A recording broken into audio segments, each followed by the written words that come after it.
views and opinions expressed in the following program are those of the hosts and guests, and not necessarily those of the staff and management of WWDB-TV.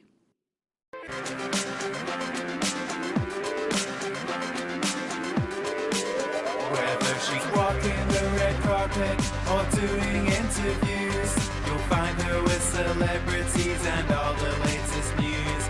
She's here, she's there, she's everywhere, she's always on the go. So sit back, relax, and get ready, 'cause it's the Corey Taylor Talks Show.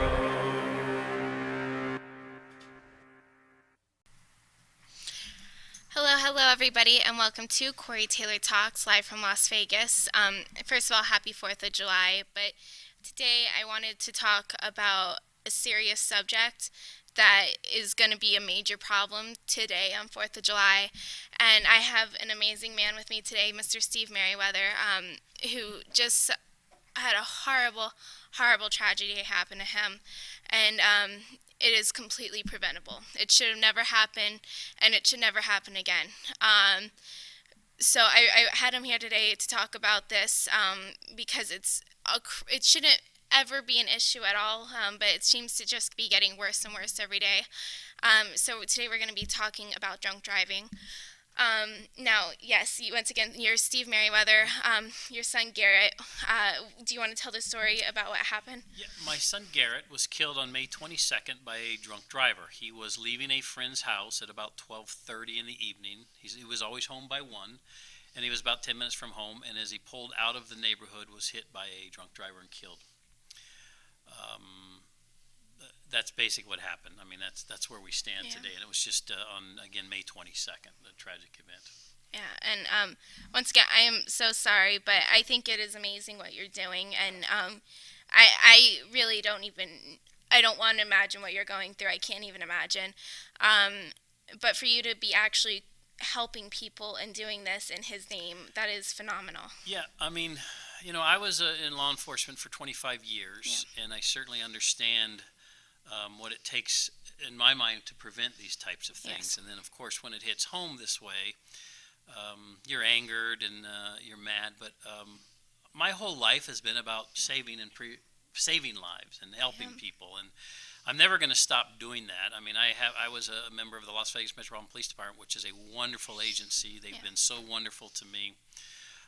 But it's a simple thing. This essentially is a disease that kills probably one person almost every hour in the United States. Wow. And you can fix that disease like that if you simply stop drinking and driving. Yeah. In this day and age, as we were speaking earlier, you can drink, but we're not advocating don't drink. We're advocating be responsible, right? Yes. Uber, Lyft, tow trucks that tow your truck and let you go home. Every kind of friend, every kind of bus. There's sleeping at hotels, anything that can be done, friends, setting up. You've heard it since, I'm 56 years old, but I can remember always hearing designated driver. And it's a sad state of affairs. If any of the loved ones out there had cancer or Alzheimer's or one of these horrific diseases and you could cure it instantly at the snap of your fingers by changing your behavior, you would.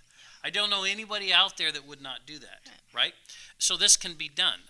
I have a magnetic sticker I just put on my truck, as I was saying, that says, "Be a hero today and save a life. Don't drink and drive." It's that simple. You can be a superhero. Yeah. Just don't get in your car. It's an epidemic that's happening I'm just talking right now, United States. It's horrific. It's an epidemic. It's cataclysmic to the families.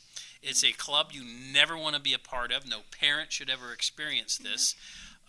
The pain is unimaginable. I felt myself to be a type A, strong personality, been in police work for 25 plus years. I have seen everything imaginable. Horrific things. What one human being can do to another never ceased to amaze me and never ceased to bother me. So my mission was to do whatever I could to protect people.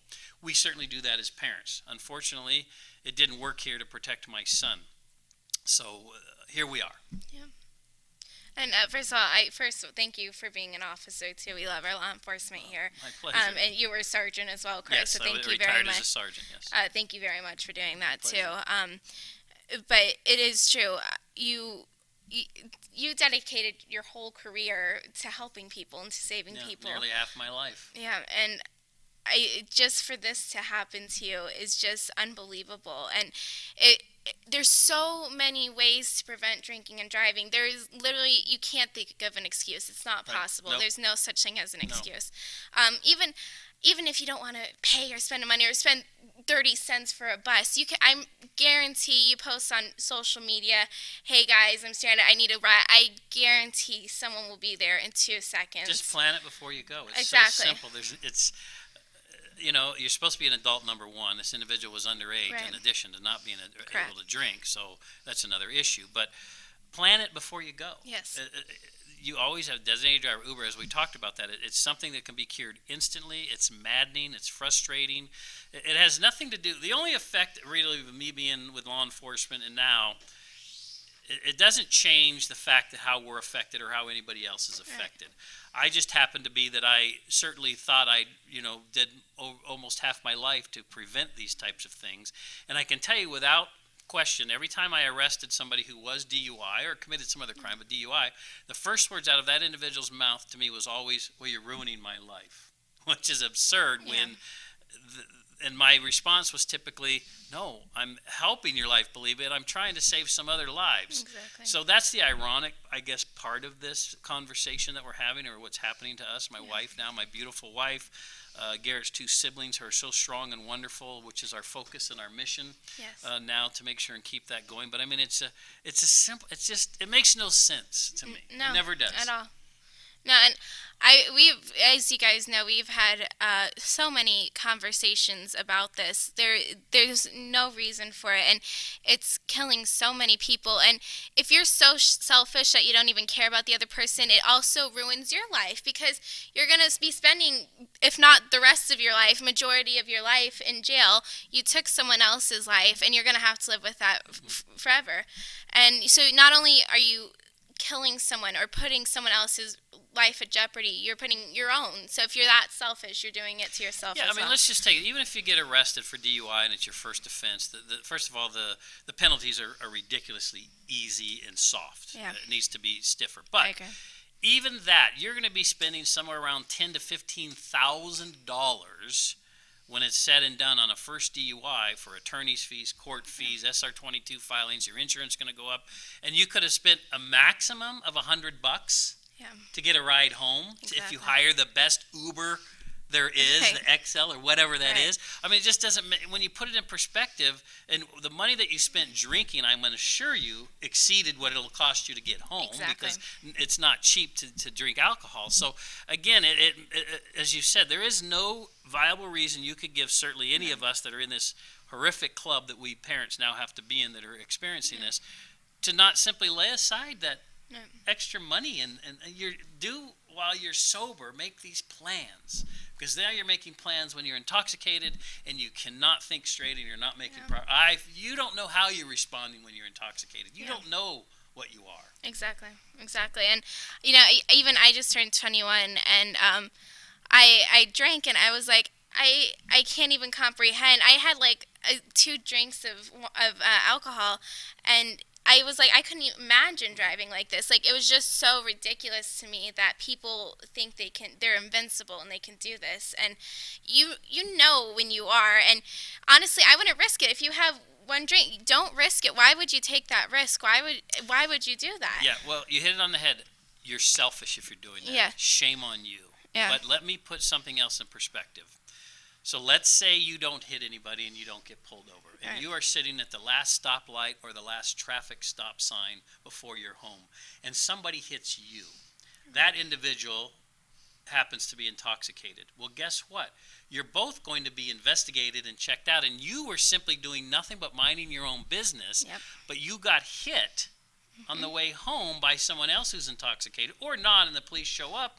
You're now going to be arrested for DUI because of you were you did nothing, but you still. So that's another way to think about it. It's Yes. silly that we have to even discuss. It's horrible. And yeah. different ways to communicate Right. this stupid, selfish, senseless behavior by individuals. Yeah. It's silly that we even Exactly. have to put it in perspective. But I'm trying to, because I've got to save lives. I cannot have another mother, a father, siblings go through this. My middle son turned 16 the day after Garrett was killed. Oh. Could you imagine what he's going through? Oh. So you have no idea the effects that one person does on another people for being selfish and self-centered and just horrific behavior. And I do want to talk about Garrett as well too, Sure, because absolutely. he was an amazing boy. Beautiful boy. He had such a I bright have his- future ahead of him. Yeah, Carrie, I don't he's know if you can beautiful. get it, Yeah, but he it's was my gorgeous, beautiful son, absolutely Garrett. gorgeous. Yeah, he was. So Garrett was 18 years old. He had his real estate license. He was a certified. He was my dive buddy. He was just finished his first year at UNLV. He was in the hotel college program. Since 7th grade, Garrett had said he wanted to run hotels. Well, you can't be in a better town for that. Yeah. He wanted to travel the world and eventually end up back here. Born and raised in Las Vegas. Palo Verde High School graduate, speech and debate champion. He would win first place in speech and debate. DECA, which is the small business, he won championships there. He then went on, as I said, to UNLV, finished his first year, was loving it, excited to get into the field of hotel business, which is where you want to be.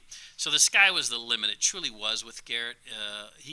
I learned more about Garrett in death, obviously, than I did in life. As parents, as I said, sometimes when we're parenting, we're actually in the kid's way. We don't know this until, unfortunately, something like this happens. But hundreds of Garrett's friends would come to me and talk about what he had done to help them through their classes or hard times or get them into speech and debate. And several of them said, I would not be here where I am today. I would not have continued on to college if it were not for Garrett. So I'll tell you a quick little story. Garrett came home about 6, 7, 8 months ago. Palo Verde High School was ending, transitioned to college. He had a good friend. We had never met, but he said, Dad, a friend of mine has to live with his grandparents. They don't have a lot of money, and he doesn't have a printer at home. And, of course, Garrett, what was referring to is that he had to either go to UNLV or the local library to print a project for school. Very difficult doing that. And he said, can I buy him a printer? I said, of course, that's a wonderful thing. We didn't think anything else of it. Well, this young man showed up at our house after Garrett passed and said, I want to tell you I'm crying when I look at my printer because Garrett just did this. I didn't ask Garrett for a printer. I was just talking about, me running to the library, and the next thing you know, Garrett shows up at my house with a printer. This is the type of acts. Now, there are many kids out there that do this. So, again, we're blessed that we know this, and there's other out there. But he was a beautiful, wonderful person. He was so giving. He never, ever, ever left a room or got off the phone without saying, I love you, to myself, his siblings, my wife. And he never, all of his friends came to tell me too after he passed that he never left their house without telling both them and their parents how he cared about them and thank you for their time. The last 4 words Garrett said to me were, okay, love you, bye, 3.5 short hours before he was killed. So I have that. But that was Garrett. He never, ever, ever, even if I called him back 5 minutes later, he'd say, okay, love you, bye, okay, love you, bye. Another quick story. I'm going to ramble, and I apologize. Please cut me off if I do. Absolutely, go ahead. He was essentially our Uber driver for his 14 and 16-year-old siblings because he was safe. I felt I had a good advantage to teach him how I was a driving instructor in the police academy. Plus, we sent him to Driver's Edge and all these other things. We just didn't. It's ridiculously simple, which is another whole topic, to get a driver's license in this town, at least in Nevada. Yeah. It's crazy simple. You have to do almost nothing, and you get and you're driving around a 4,000-pound bullet. Exactly. But let's put that aside. So I knew he was a good driver because in a nanosecond his siblings would have tattled on him. Garrett's speeding. Garrett's not wearing his seatbelt. Any of that. And I always prodded him. Hey, what's Garrett? Hey, how's Garrett doing?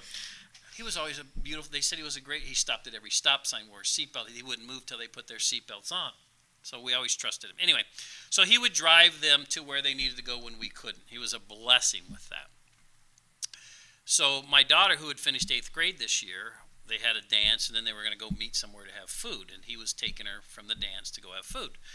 He dropped her off at the dance, and then, unbeknownst to us, because he had told us later, He pulled into a parking lot and hid and sat there and watched his sister to make sure, one, she got to where she was going, and two, that she was safe and protected.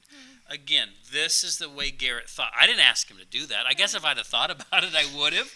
But he just thought that way. He was just so good. He's so loving, and he loved his siblings. You know, I could go on for ever and ever. He was just an amazing, wonderful boy that was, his life was snuffed out selfishly for a stupid reason.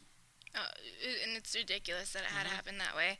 And like you said, it just ruined so many lives. And like you said too, you didn't even realize how many people it affects. No. It Thousands. Just, yeah. Every one, whether it's Garrett or any other one, they affect thousands of people because you've got families and whatever work everybody's into and whatever's going on.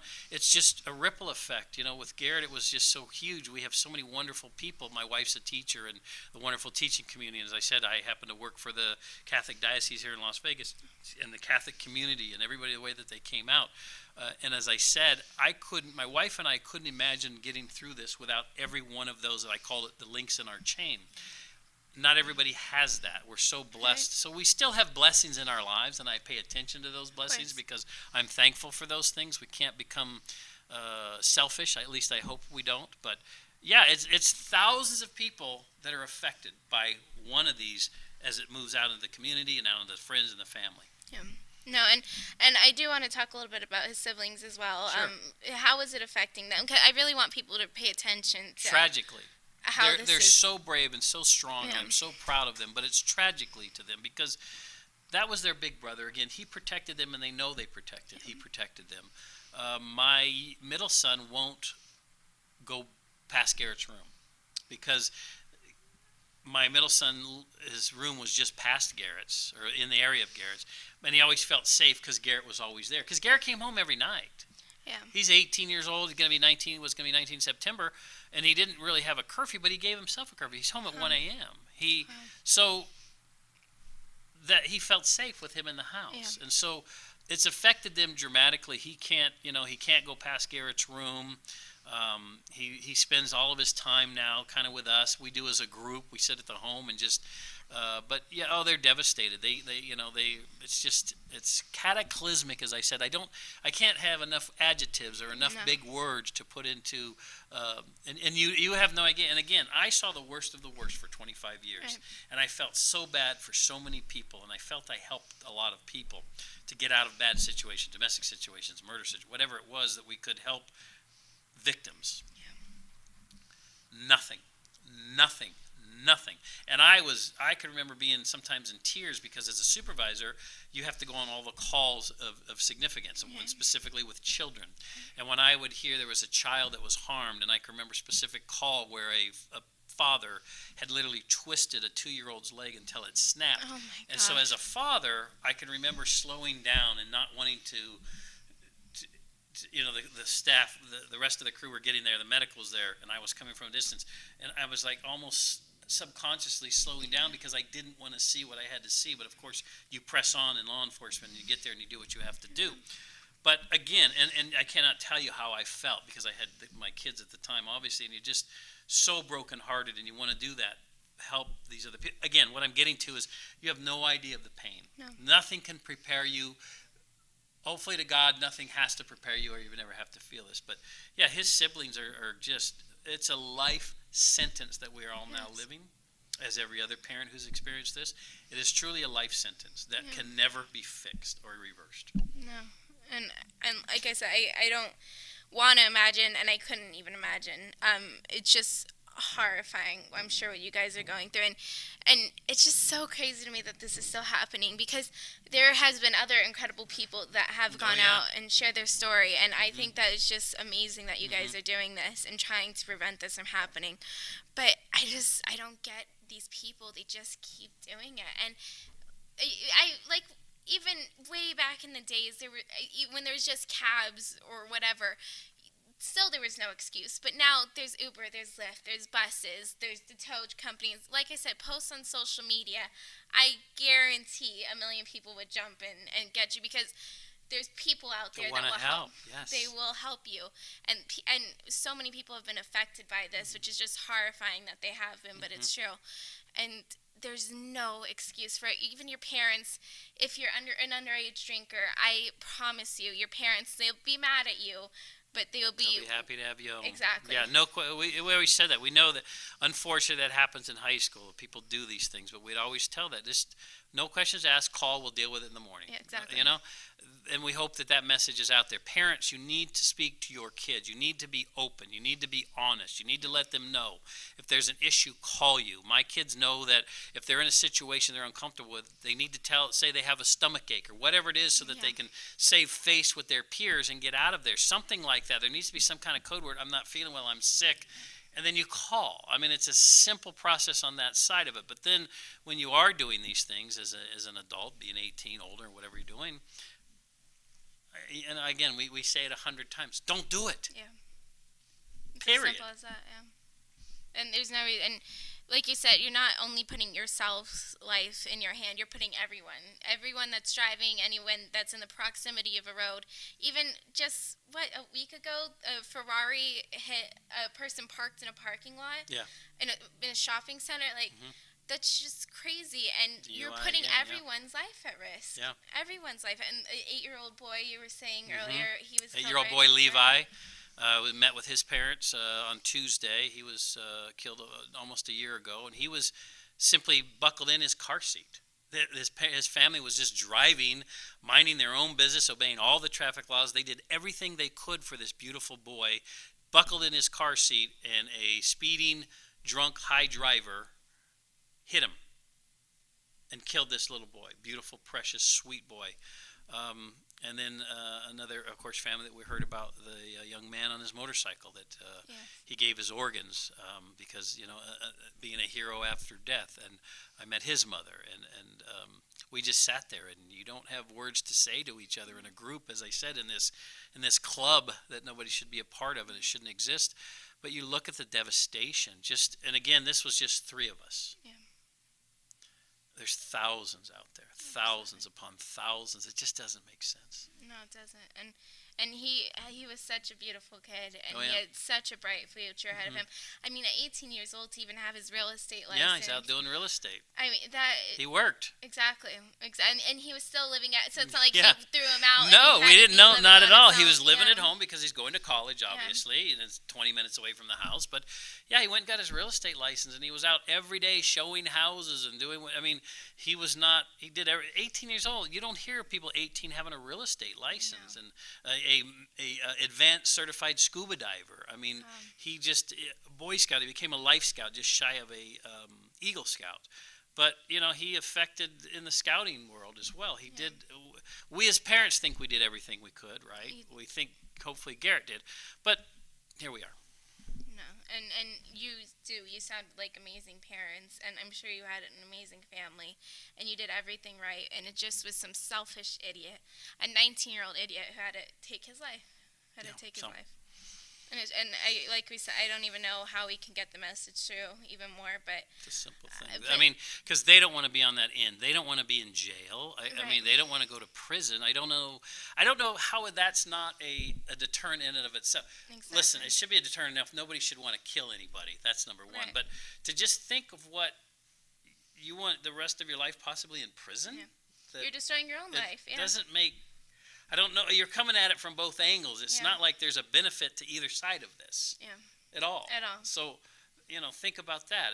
And so, anyway, here we are again, as I keep saying. No, and it is just a disgusting thing, and it needs to stop. And it's just so simple. Just don't drink and drive. It's so simple. Yep.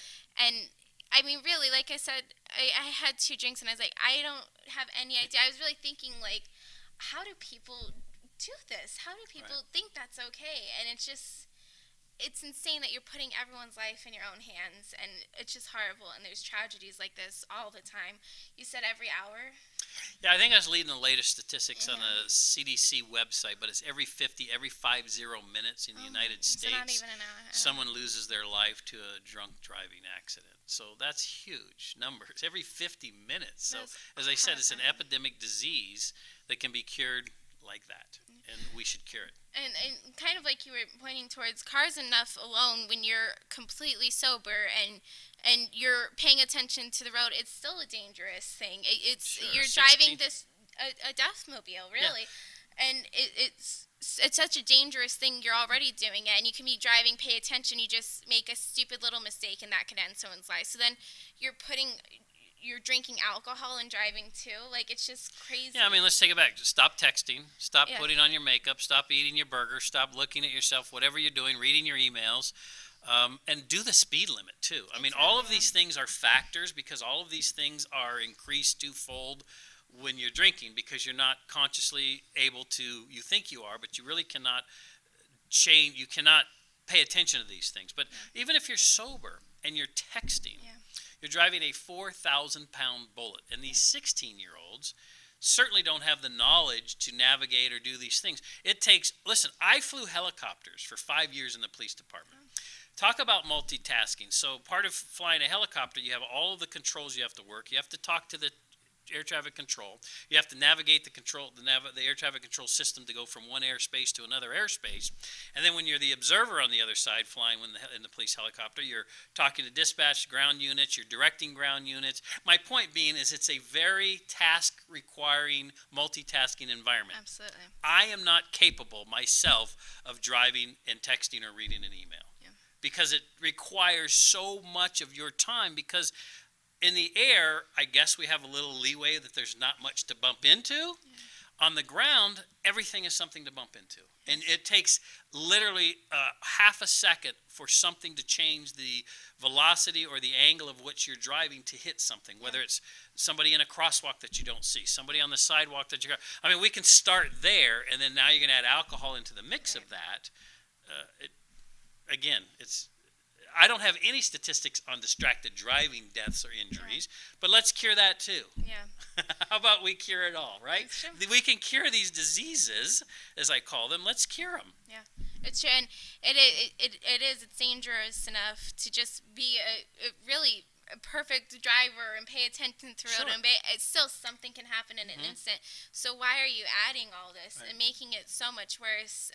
It's insane to me. It's really insane, and it needs to stop. It's just, as you can see, so many lives are being affected by this. Yeah, wouldn't it be great if all the police, we could get rid of traffic enforcement and put them on to the other things that are happening out there in the world, of whether it's domestic issues or other things that are going on, or saving whatever else needs to be done. You know, we could take a whole division of a police department and get rid of it, because nobody speeds anymore. Everybody uses turn signals. Nobody drinks and drives. I mean, that would be, but right now we need the opposite. We need more enforcement because of the things that are going on. Just for simply talking about HOA lanes. People are not driving in the HOA lanes. Why?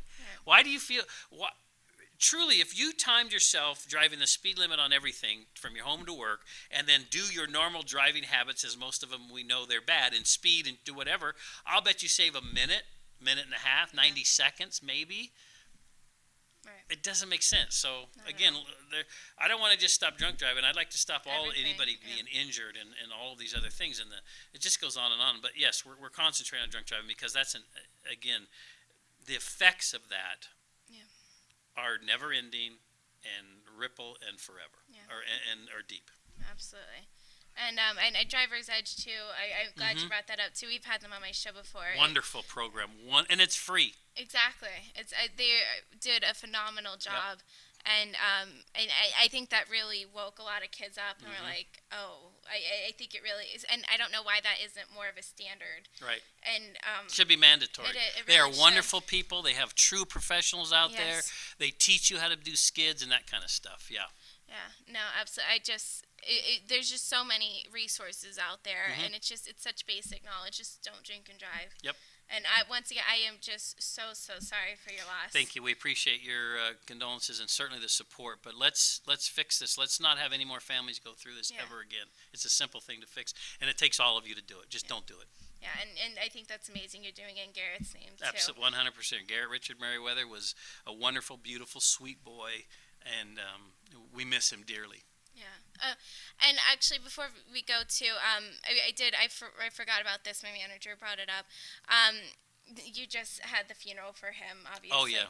I did want to talk about that because that's something you don't even think about and people don't Good point, talk yeah, about when right. this happens too. Can you talk a little bit about what happened with the funeral expenses? Well, yeah, the funeral it cost $30,000 to bury Garrett. Wow. These are certainly not things that you have insurance typically for. Life insurance for an 18-year-old. You don't think of that funeral plots. You don't think about that. That's we can get deep into that, but it's kind of a business where it's your weakest hour. You're being forced into a corner that you can't get out of. It's not like you can go shop. So, those would be things to think about. But the point being is that it's an addition to the emotional ruined that we are. You're now financially thrown into a big issue too to do that. I mean, I don't know the costs of cremation and all these other things, but I can certainly tell you I can't imagine anything being less than $10,000 or $12,000 on minimal costs. And there are things that you don't think about, and it's just the ugly side that continues on. Here you are saying that, okay, we need to do all these wonderful things or these things that we have to do to pick a casket for an 18-year-old. Or any child, and then we can't go any further until you pay them in full. They have to be paid in full. So there's a lot of difficulties on the backside of that we need to that people, unfortunately, again, of the people that are causing this stress. This is an addition. Whatever it's costing you, it's costing us. Besides the emotional, 10,000 way more, ever, 10,000 and it's on top of everything else. Yeah. Yeah, and I think it's amazing that you're sharing that too, because that is something you don't even think about, and is funerals expenses too, and when you're drunk driving for, I don't know what reason, it seems like the drunk driver is always the one to live, but you could die too. You could easily as the driver, die. yeah. Yeah, you could die in 2 seconds, and so if you are once again selfish, you're putting your family's financial health, everything. So just stop it. It's so crazy. Just stop it. You're ruining so many lives financially too. Yep. But it's just, Yep. Once again so sorry, but thank you so much for doing The this. toll is unimaginable on both financial and emotional. Yeah, absolutely. Yes, absolutely. Yeah. I don't have any of the statistics for those individuals that have survived that have had to, their life is altered as well. They have no more earning potential if they're in a wheelchair or what may happen. So yeah, I mean, that's just a whole nother world. Yeah, I was just talking about DUI fatalities at 1 every 50 minutes. Yeah. So you're just wondering. I didn't look up how many DUI accidents there are in the United States, but I cannot only imagine those numbers have got to be astronomical. Again, something that is just. Needs to be fixed. Absolutely. Well, thank you so much, and My for sharing pleasure for being Garrett's here. story. Yeah, unfortunately, it's my pleasure. But I'll do anything I can to prevent this and to carry Garrett's name and to make sure that what we need to do, we do. No, and you are amazing, and I'm praying so much for your family. Well, I'm sure we'll everyone take here too. We'll take them. Yeah, absolutely. Yeah, Thank you. and everyone watching. And I really thank you so much for doing this and being strong enough to be able to share his story and to hopefully. Unfortunately, I don't think it's ever going to completely stop, but at least making it a lot better. And even if this just saves one life, that is... Have to save them. Have to save them all. Just really have to save them all. There's enough out there that people have to deal with diseases and other things that we don't need to add this to. Exactly. There's no reason. No reason. So thank you so much. My pleasure. Thank you for having me, and I hope just don't drink and drive. It's pretty simple. Yeah, and especially... That's my message. 4th of July, you know ahead of time you're probably going to be drinking. Just... like you said, plan ahead. There's no reason for it. And please, too, if you're throwing a party or whatever, let people stay over. That's a good idea. Yeah, let people stay Have over. a plan. Exactly. There's no reason for this, and this needs to stop already. But thank you guys so much for watching. Please do not drink and drive. There's literally no reason for it. There is just, it's incomprehensible what these people are going through and how much it affects everyone's life. So please don't do this. And have a safe 4th of July. And thank you so much for watching. And remember, never give up, always believe, and you'll achieve. Thank you, and God bless.